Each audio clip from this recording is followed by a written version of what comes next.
प्रिय मित्रों नमस्कार, मैं एस्ट्रोलॉजर योगेंद्र आपका अपने YouTube परिवार में हार्दिक स्वागत करता हूं। मित्रों, आज हम बात करेंगे हिंदुओं के प्रमुख त्योहार नवरात्रि महोत्सव के बारे में। हम आपको बताएंगे कि एक साल में नवरात्रि 4 बार मनाए जाते हैं और ऐसा ही शास्त्रों में उनका उल्लेख मिलता है, जिसमें सबसे प्रथम चैत्र नवरात्रि, दूसरे आषाढ़ मास की नवरात्रि। इन 2 नवरात्रियों को ही हम लोग धूमधाम के साथ मनाए जाते हैं। इसके बाद 2 और नवरात्रि होती हैं जिन्हें लोग गुप्त नवरात्रि के नाम से जानते हैं और उन्हें योगी साधनाओं के लिए उपयोग में लाते हैं। मित्रों, हम लोग अपनी परंपराओं के अनुसार हमारे त्योहारों को मनाते आ रहे हैं, लेकिन क्या हमने कभी सोचा है कि यह परंपराएं किस लिए शुरू की गईं और यह परंपराएं मानव को क्या संदेश देने के लिए बनाई गईं?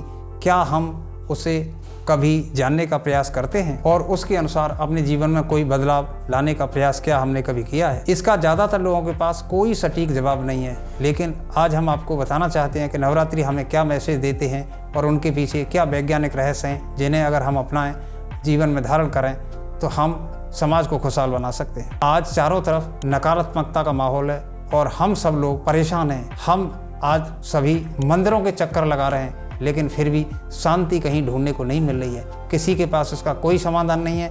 हमारे नवरात्रि इसी समाधान के बारे में हमें बताते हैं। अभी तक हमने देखा और सुना है कि राक्षसों को मारने के लिए देवताओं ने देवी का आह्वान किया और देवी ने असुरों का संहार किया।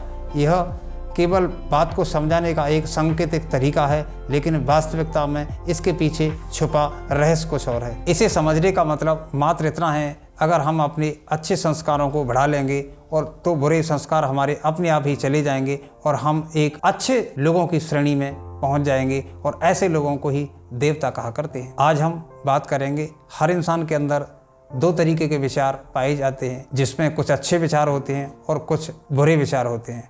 नवरात्रि में हमें अच्छे संस्कारों को बढ़ाना है और बुरे संस्कार तो फिर अपने आप ही भाग जाएंगे। इसी प्रकार के ऑडिट करने का ये मुहूर्त होता है नवरात्रि। नवरात्रि के बाद में हमें ये सारे जीवन रोज करने की प्रक्रिया है। ऐसा नहीं है कि हमने 9 दिन कुछ पूजा पाठ कर लिया और उसके बाद शांति से रहने लगे तो कोई फायदा नहीं होगा। आत्मा की क्वालिटी के अच्छे संस्कार जैसे पवित्रता, शांति, प्रेम, सुख, शक्ति इत्यादि। हमें बताया गया है कि माता की 8 भुजाएं हैं। ये संकेत हमें उनकी 8 शक्तियों की याद दिलाते हैं और वह 8 शक्तियाँ हम सब के अंदर भी विद्यमान है, लेकिन हम उन्हें इस्तेमाल नहीं करते। इसीलिए तो हम परेशान हैं। हमारे ही भीतर कुछ राक्षसी विकार भी हैं, जिनमें काम, क्रोध, लोभ, मोह, ईर्ष्या, द्वेष, छल, हठ और आलस। अब हमें इन 9 दिनों में अपनी खराब संस्कारों को अच्छे संस्कारों में बदलने का वक्त मिला है, तो हम इन्हें बदलकर अपना और समाज का भला करने के प्रयास करें। हमारे सभी त्यौहार हमें अलार्म की तरह बार बार जगाने के लिए आते हैं, लेकिन हम 8 दिन तो जगेंगे, उसके बाद फिर सो जाते हैं, इसीलिए हमें लाभ नहीं होता। अब हमको इस प्रक्रिया को पूरे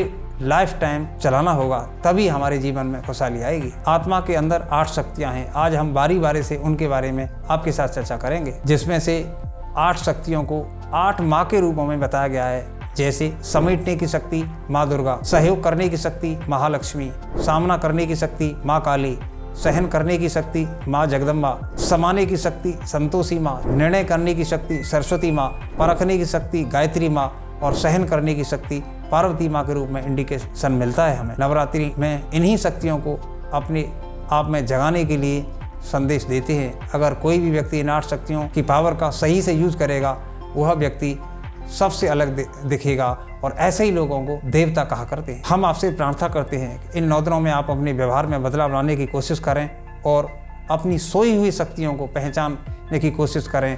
अगर आप इस प्रकार से करते हैं, तभी आप सच्चे अर्थों में नवरात्रि मनाने के हकदार माने जाएंगे। नवरात्रि का वास्तविक अर्थ तो यही पाया गया है, शास्त्रों के अनुसार यही संदेश मिलता है। अगर किसी सज्जन को हमारी बातें पसंद ना आए, हम बड़े विनम्र भाव से उनसे प्रार्थना करते हैं, जैसा वो चाहें, जैसा उनकी समझ में आए, फिर वो वैसा करें। अगर आप और कोई विधि विधान, पूजा पाठ या मुहूर्त के बारे में जानना चाहते हैं, तो ये जानकारी तो आपको बहुत दिन से मना रहे हैं, पहले से है। इसमें हमें आपको और गाइड करने की कोई ज़रूरत नहीं है। अगर आपको हमारे वीडियो में दी गई जानकारी अच्छी लगी है, तो आप हमें कमेंट करके बताएं और ज़्यादा से ज़्यादा लोगों तक इन 9 दुर्गाओं में इस वीडियो को फैलाने का प्रयास करें, जिससे लोगों को अच्छी जानकारी मिल सके और वो अपने व्यवहार में परिवर्तन करके अपने जीवन में खुशहाली ला सकें। अब हम आपसे पुनः विदा लेंगे और अगले वीडियो में हम आपसे मुलाकात करेंगे। एक बार हम आपको नवरात्रि की बहुत बहुत शुभकामनाएं देते हुए अपनी वाणी को विराम देंगे।